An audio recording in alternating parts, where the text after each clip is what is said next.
sites that we're working on, they'd be working on, they have a sort of phased plan, so they're all obviously working on simultaneously, but sort of trades move from one site to the other. So there's four people from the Melhuish and Saunders team who went off to do passive house training at the beginning of the project to get kind of geared up and teamed up. And Jerry, who's the site agent here, has been a great champion of the process. As you'll see sites around, posters around site like this, just trying to raise people's awareness of the fact that you just can't puncture any of the memories. We'll be very careful about what we're doing on site, and that's sort of been a learning. Well, the whole project's been a learning process for all of us. This is people living here, no doubt. People living here. Yeah, they can put up those pictures. Well, I mean, there's a service void between it, so you have to go right through that in order to get to the membrane. So the membrane isn't sort of immediately behind there, but it's a good point. Yeah, and that was one of the motivations for making sure that there was a good size service void in there. How big is it? It's 38. So you have to go 50 plus the tall. Is it 2 letter board as well? Yeah. Yeah, so you have to go sort of that far before you start penetrating the membrane, I guess. Yes, so yeah, the team have been working very hard to try and, particularly on the air tightness. I was sort of saying a bit before you arrived that that's been one of the sort of biggest challenges and lessons that come out of this is that the timber frame that arrived on site, obviously it was quite, there are certain junctions that you need to get right when the timber frame arrives, and I think that's probably been one of the biggest challenges is to make the air tightness work, particularly at junctions where any of the structure sort of goes through the line of where the membrane is, where obviously at a floor cassette you wrap the edge of the cassette and make sure that's sealed up against the internal skin in order to make sure it's airtight. There's just a few junctions where we sort of struggle to make that work, and it's quite difficult to retrospectively correct things that don't get right at the point at which the frame goes in. But I think with a lot of hard work, we've got there in terms of air tightness. Well, we've certainly exceeded the level so far. I'm not sure we've had the final test yet. But not as far as I'm aware. Was this the first passive house that the subcontractor had worked on? Timber frame. The timber framer. Subcontractor. I don't know. I think it was, but you'd need to check with Jerry on it. Yeah, I'm pretty sure sure it it was. I think it might Yeah, I be. think it was.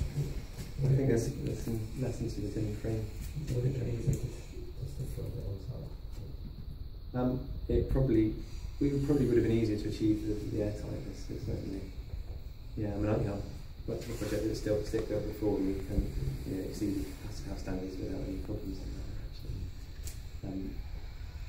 So yeah, but I think our interest was sort of trying to find a system that was sort of commercially competitive, that we would be able to use sort of more standard systems to do that, and I think it might be a challenge too far, I don't know, but I think we've got there, but it's not been entirely straightforward.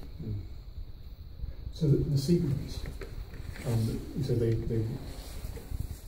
weren't all simultaneous. And so is this one of the last ones? So this is the first one. Satchel presents a little bit behind. Well, I mean, they're all sort of coming together now.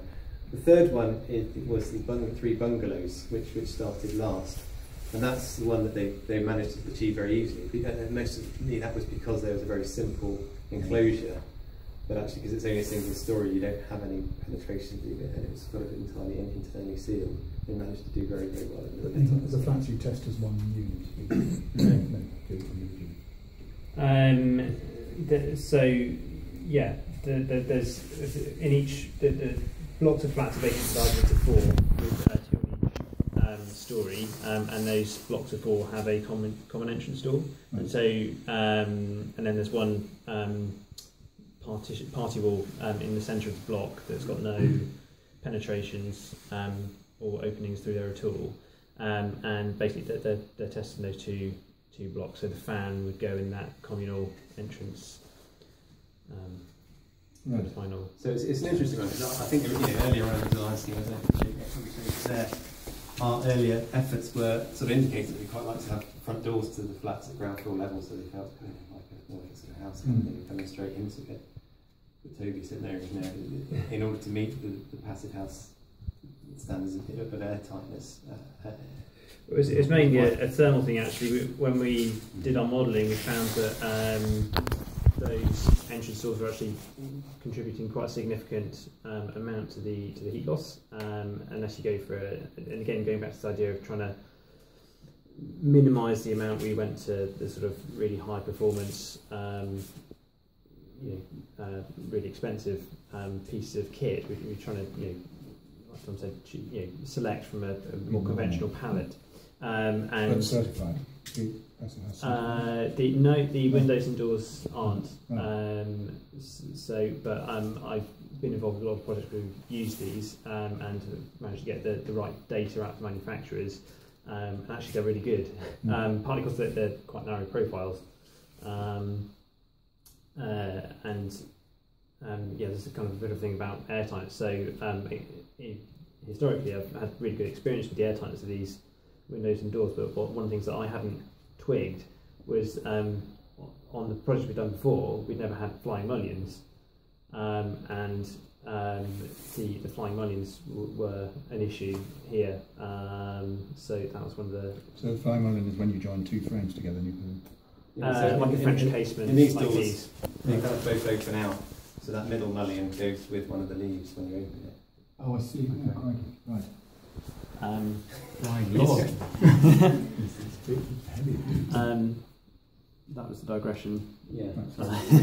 Another challenge, particularly on the bungalows, was this sort of doing such small units, the sort of surface area to volume ratio was such that you have to absolutely do enormous amounts of insulation to sort of meet the requirements in terms of the heat loss calculations, which is very different if you're working in a big building or something that's kind of got lots of flats. I think it's sort of the bungalows, it struggles on the passive house front actually, just because of its geometry. So you've got the depth of the roof a lot. Yeah, a lot of insulation out there. And that's all, that will all be written insulation. This is all mineral. Mineral. Yeah. So how did you deal with the heat loss at the ground level? But here, Yeah. I haven't got. There's some sort of details in here. Yeah, there's. The timber frames built off Marmox. Okay. Seen that product? Yeah, so the skin comes off a Marmox block here. There's about 300 mm of insulation that runs across the floor, and that's sort of continuous with this Marmox system that runs underneath. That structure, isn't it? Yeah, Marmox provides a sort of structural base in the frame. But there's also some insulation, I think, looking at it in the coating here. Also protecting that. Yeah. Yeah. Trying to do way around here.